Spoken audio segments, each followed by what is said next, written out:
Hi, everyone. I hope that you're doing well as we all kind of can be at this moment. So, what I wanted to go through was this anatomy of a paragraph with you. This is the most important element that we're learning this week.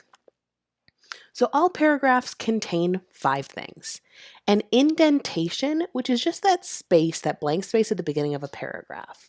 So, to do that, you need to hit the tab key on your computer. It's on the upper left hand, says tab. Tap that, it should jump forward, and then start writing.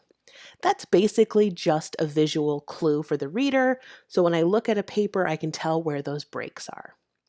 Each paragraph should be one complete idea. This is kind of a shift from what many of us learned in high school, where I always learned a paragraph was 5 to 8 sentences, period. Well, now that we're in college, we're writing more complicated papers, and breaking things up by an arbitrary number of sentences doesn't work anymore. So instead, we're now thinking about complete ideas. Let's say I was writing a paper on the importance of cooking. And I say, okay, there are three main points here. Cooking for yourself is healthier, it's a great hobby, and it helps reduce stress. So each of those would be their own paragraph because they're their own idea. Every paragraph should also start with a topic sentence, which we'll look at in a moment. Body sentences, which is basically everything in the middle, that's all the evidence supporting your topic sentence. So, as an example, if my topic sentence was cooking is a great way to reduce stress, now I need to back that up. And then finally, each paragraph will end with a concluding sentence. So, topic sentences can be difficult to write. It should do a few different things. It needs to be specific. That topic sentence should be clear what exactly is going to follow it so your reader from the very beginning knows what's about to happen. However, you don't want to make it too specific, right? Because then you don't have any space to write about anything. That being said, if you're writing something really technical or specific, I'm thinking like an econ or accounting paper, it might be an incredibly specific topic sentence. And of course, if it's too general, then I don't really know what your paragraph's about, and the whole paragraph's going to kind of lack clarity and that nice organization that we're looking for. So I'm writing a paragraph about this class. Which is the strongest topic sentence? I currently teach 6 classes at Ellsworth Community College.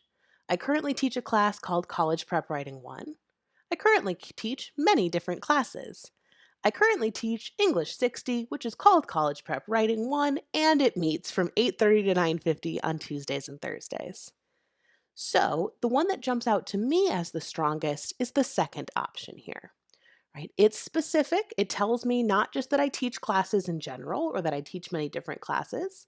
It names the class, but it's not so specific and detail oriented about the class number, when we meet.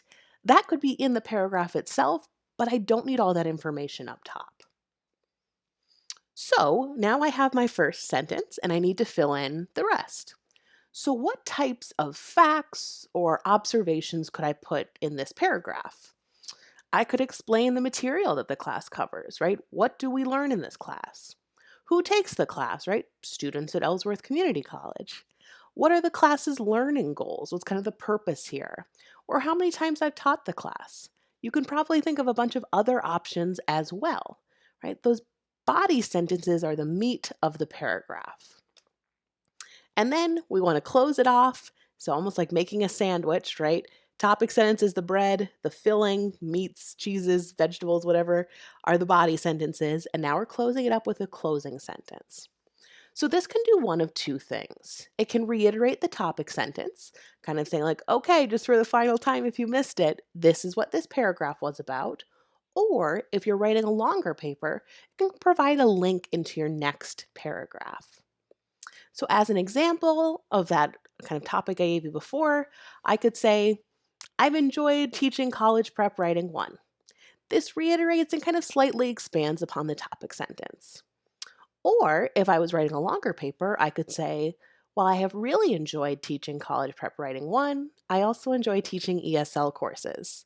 So this tells you, you know what the next paragraph is going to be about? Those ESL courses. So this week, you are going to write a paragraph. So that paragraph is going to explain one of your hobbies, and it can be anything you'd like. So, sports, video games, cooking, baking, whatever you like to spend some free time doing.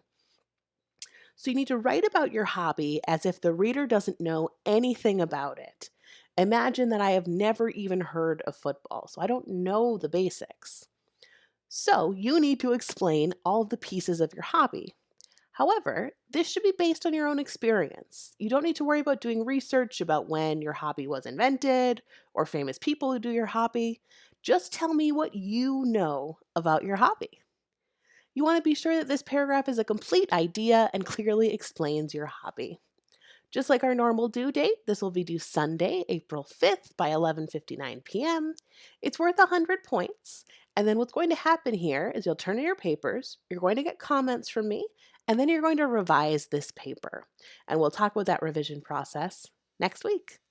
Quick look at the rubric. I think it's fairly straightforward, right? So you get 10 points for using an indentation, 20 points for if your paragraph is a complete idea, grammar, formatting, and errors, just like normal, 10 points there. Your topic sentence is worth 20 points, and be sure to underline that topic sentence. Body sentences are also worth 20 points, and then again, I'll ask you to underline your concluding sentence, which is also worth 20 points. Be sure to watch the next video, which goes through that assignment sheet, just to make sure you know what we're doing for this week. Thank you.